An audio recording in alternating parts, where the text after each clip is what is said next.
I'm Pat Doris. Welcome to The Story. Just want to make sure everything's in place. Okay, we're good. Hey, there's an undercurrent in society right now about the growing political polarization in our country, and we've seen that in cases where that all spills over to violence. Portland and the Northwest are familiar with political movements, protests and uprisings, and we've seen the violence that can happen when emotions get really heated. But what's behind that all? Is political violence actually increasing, or does it just seem that way? Well, that's our big story tonight.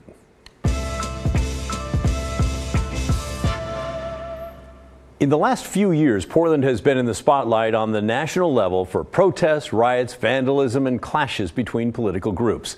So much so that the Rose City was heavily featured in an analysis by Reuters about political violence in the U.S. We think their coverage is worth your time. They took a look at incidents of political violence across the country since the insurrection at the U.S. Capitol on January 6th, 2021. The headline sums it up pretty well, we think. Political violence in polarized U.S. at its worst since 1970s. They documented 213 cases of political violence in the U.S. since January 6th. Of those, 39 people were killed. We talked with Reuters investigative reporter Ned Parker, one of the authors of the article. We started talking about doing this towards the end of last year, in part because of the heightened rhetoric and events at the time of the 2022 midterm elections, when the attack happened on Nancy Pelosi's house and the assailant fractured Paul Pelosi's skull. That was a real alarming moment. And just because so much had happened since January 6th and the nature of that event, we just started looking at, well, how should we be looking at this phenomenon of political violence? And how should we even define it? So they decided they would define it as incidents that were linked to an election or a partisan political dispute or any premeditated acts driven by an ideology that could be identified. They did not include, by the way, random hate crimes or incidents of police violence. But they did include hate crimes that had a clear ideological standpoint.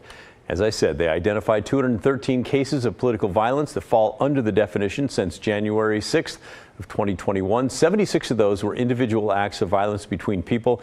58 were among dueling groups at protests and events. 6 involved ramming a car into people at public events, and 73 were considered violence, but they mainly resulted in destruction to property rather than personal injury. The reporters looked at the ideology behind each incident and found that an overwhelming amount of the deadly violence came from people who consider themselves conservatives. 13 deadly attacks resulting in 34 people killed came from people with clear right-wing political views. Only one political attack was tied to someone with a left-wing viewpoint. Now, I can already hear some of you getting your email fingers ready to say, whoa, whoa, whoa, whoa. What about all the violence and vandalism we saw in Portland the last few years from people on the left? Well, thank you for asking about that. The reporters did find an overwhelming amount of property damage came from people with a left-leaning ideology. Of those 73 cases of property violence they counted, they say the vast majority did come from folks on the left. One of the cases of deadly violence they focused on was in the article was the deadly mass shooting in Normandale Park in February of last year. That's when 60-year-old June Knightley was shot and killed. She was a longtime social justice advocate, and she was doing traffic control as part of a Black Lives Matter protest. A man living near the park, Benjamin Smith, started harassing protesters and eventually pulled out a gun and shot 5 of them. Knightley was killed. Others were badly hurt. One person paralyzed. Earlier this year, Smith was sentenced to life in prison. After Smith pleaded guilty, Knightley's wife blamed the rhetoric around social justice for the murder. The Portland Police Bureau, as well as local and national politicians and pundits, had long characterized people associated with racial justice protests as threats to the peace, thereby giving potential vigilantes license to take violent action on their own behalf.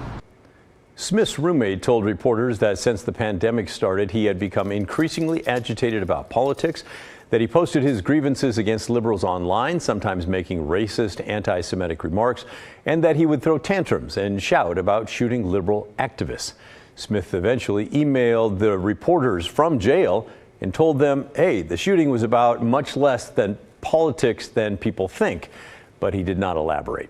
And when the Reuters reporters examined other cases of political violence, they found that the violence often did go beyond political ideology. They say there are a lot of factors in play, that some of the people committing political violence are also dealing with issues of mental health, family concerns, or other personal issues.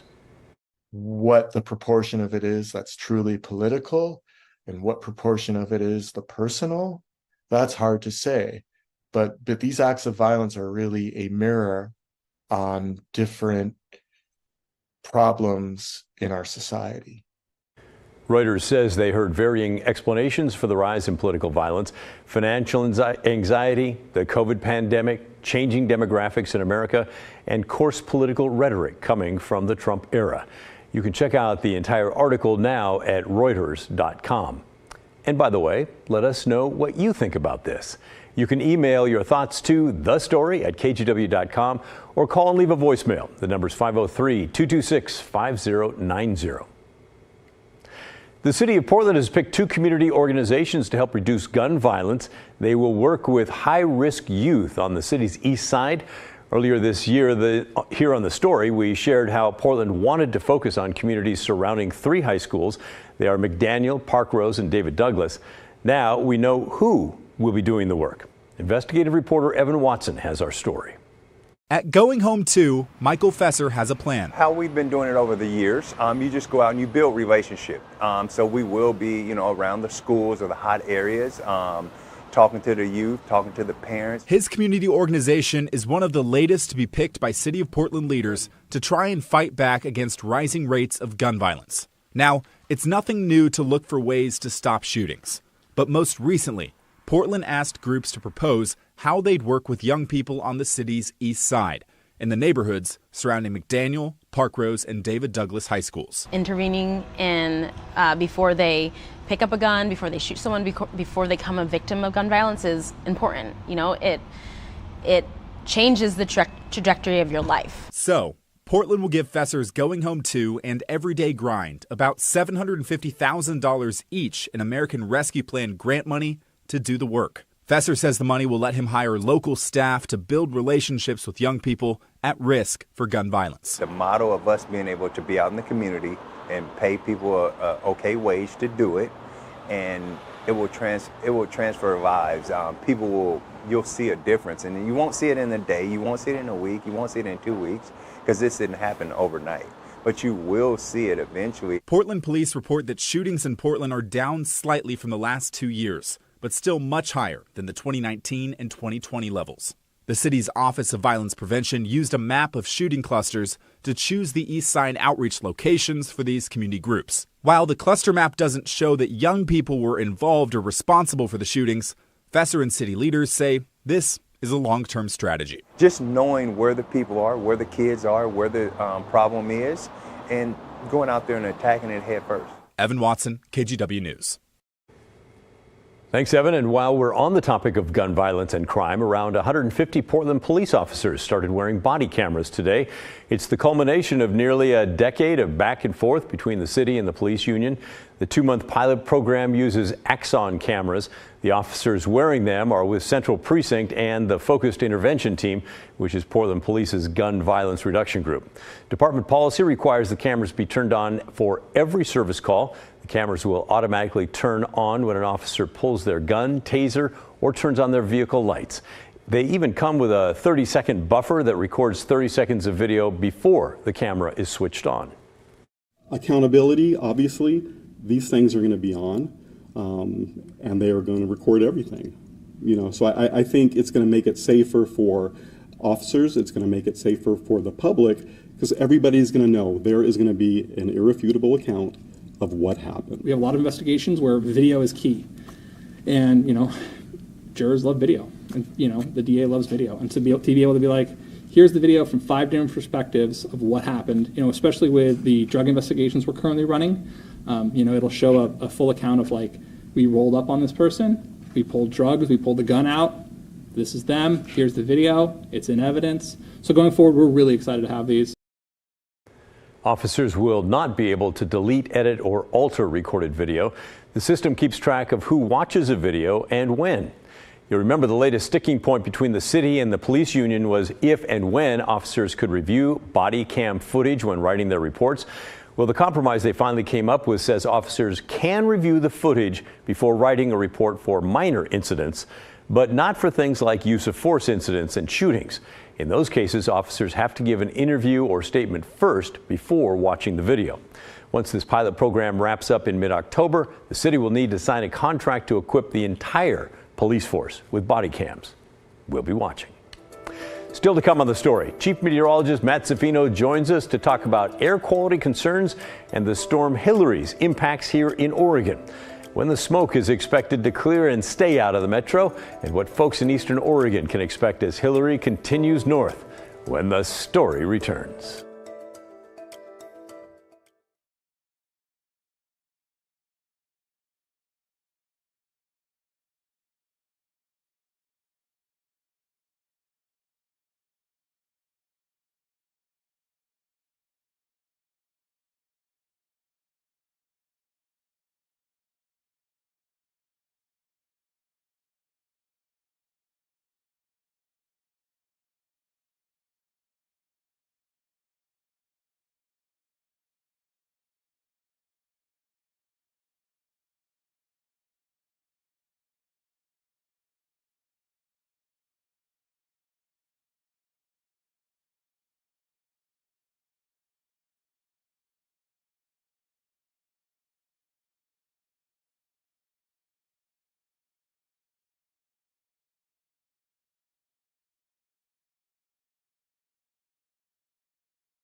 Wildfires in eastern Washington have killed at least 2 people and burned around 200 buildings since Friday.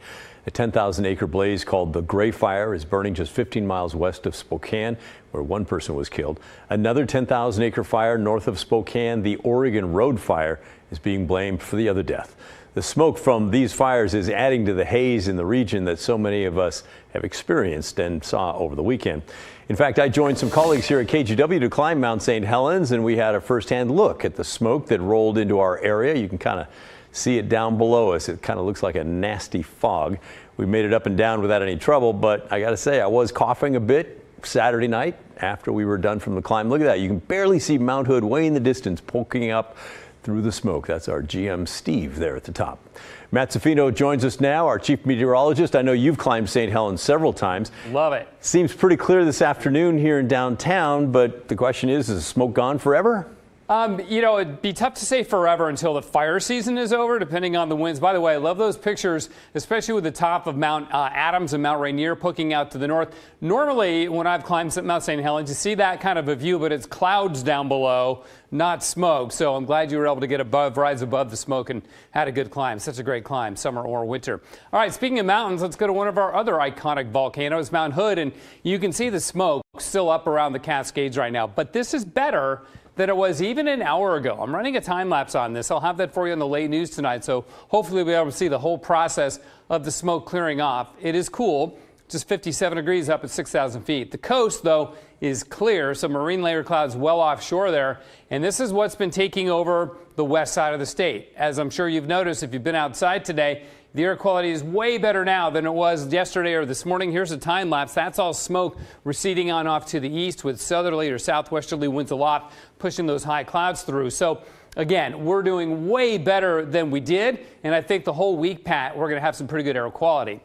So check it out. You can see the green dots here. That means the air quality index is all in the good category with the AQI below 50 for the metro area. Not the case everywhere in the state, though. It gets worse as you head south and east. And then over in eastern Oregon, it is unhealthy, it is hazardous, and very unhealthy through Sisters Bend and Prineville because of their proximity to the two big fires burning in the Willamette National Forest. Now, here's the smoke. Yeah, I got a quick question for you. So when it's sitting down like that on cities and making it really nasty, I'm sure this is like a third grade question, but why doesn't the smoke just go up into the atmosphere and get out of there? What holds it down like that? Gravity, basically. I mean, smoke has weight. Those little particles are all, you know, they've got weight. And if there's nothing to mix the air and clear the smoke out, it will settle down in the valleys and basically stay there. So you get temperature inversions as well. If you have warm air above the smoke, then that's a very stable condition in the atmosphere. The atmosphere is very comfortable with warm air over cold air. So when that happens, it doesn't move. You need some kind of mechanism, either a cold front or some kind of mixing to move it on out. It was a great question, by the way, Pat. Not third grade, well, not third grade material at all, really. That was more like, you know, fourth. Like Weather 101, if you will. Thank you. Good, yeah. So the smoke should continue to push on off to the east, and the gores will clear. The western valley should stay clear tomorrow of smoke, but I am watching that batch off the coast. Now, that's fairly thin, and I'm not even seeing it on the satellite imagery. It may be out there. It's just too thin, so there could be some high-level haze that moves on in during the day tomorrow. And this only runs through tomorrow. So, again, this isn't a long-range smoke forecast, but I think in the long range, we're not going to have a day like we did yesterday where it's just thick smoke blocking out the sun and making our eyes scratchy and our throats itchy and all of that kind of stuff. Now, the other thing that we need to talk about, Pat, of course, is Hurricane Hillary, or the remains of Hurricane Hillary, right? It's amazing. And you called this like a week ago. You said, watch out, Eastern Oregon. Yeah, you know, I was watching it before it even became a hurricane, and then it became a hurricane, Category 4 off the coast of Mexico. And the models really did quite well with this, tracking it up through Eastern Oregon. I mean, the actual center of the circulation at one point this morning was over Oregon. Wow. And now it's just amazing. And now it pushed on off to the north. This has happened before.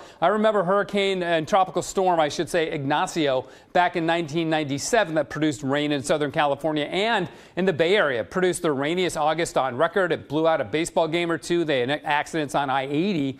But this one was stronger and hit Southern California. You know, they had almost a foot of rain in the mountains between L.A. and Palm Springs, which is why you're seeing the mud over there all over the place. So this green, that's the rain, the remains of Hillary. This is not. That's a separate system that's been off the coast of California, and yet we're still getting showers and thunderstorms in eastern Oregon from that. But the rain from Hillary, impressive. Harald Butte is in Wallowa County, 2.18 inches of rain. Owyhee Ridge is in Malheur County. Basque Hills in Harney County. This is just over the border from Oregon, along the Snake River in Idaho. Then McCall, Idaho, with over 2 inches of rain, too. So it really was an impressive event. And look at the gradient, or the difference from over an inch of rain in Baker to nothing in Pendleton, and very little up in the Blue Mountains, too, just a little too far north and a little too far west. So it was really focused on that eastern side of Oregon and then up into Idaho, now Montana. The good news is, Pat, the smoke is clearing. It pretty much has cleared out of the Willamette Valley. We've got more 90s on the way. No rain except for a few sprinkles in northwest Oregon around Astoria tomorrow morning. With those 90s, though, a little bit of a southerly flow later in the week. We may get some high-level haze like we had, last week when it was super hot. We're not going to get super hot, but we may get that haze back. All right. Thank you, Matt. Appreciate it. You bet. Hey, still to come on the story, it's been 170 years since this photo was taken. And as you see it now, it may not look like much, but there's all kinds of history here, frozen in time. Another edition of our Digging for Old series when the story returns.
The first day of school is coming and the KGW school supply drive continues.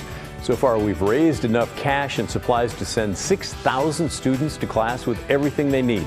If you'd like to help, it's not too late. You can donate at the register of any Safeway store. Your donations stay in the local area and support your local neighborhood school district. We want to thank On Point Community Credit Union, Safeway, Pacific Power, and Dick's Auto Group for everything they're doing to make this year's supply a great success. Ah, yes.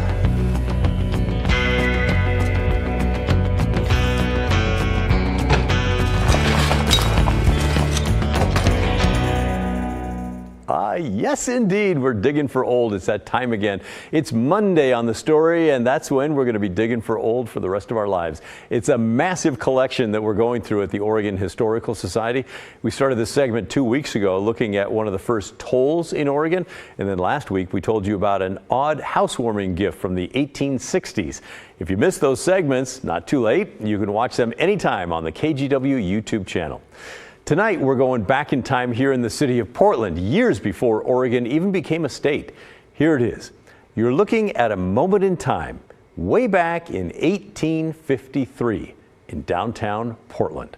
This is the D.C. Coleman store that was on the southeast corner of Oak and Front Street. The D.C. Coleman store was one of the first brick buildings, if not the first ever built in the city, and it was constructed in the same year this photo was taken, again back in 1853. Isn't that wild? Oregon would not become a state for 6 more years in 1859. The picture is one of the earliest existing photographs from the streets of Portland. And when we take a closer look, which we can do because the Historical Society uploads these pictures online in such high resolution, well, then you can see several men standing in front of the store. 2 there are shaking hands. A few others are mid-conversation, and a couple of the guys are off to the side standing on their wagons.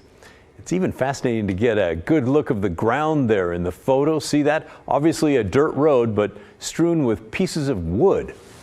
Where's the street cleaners? Where's the street cleaners? There's even a hint of modern-day Portland in this photo from 170 years ago.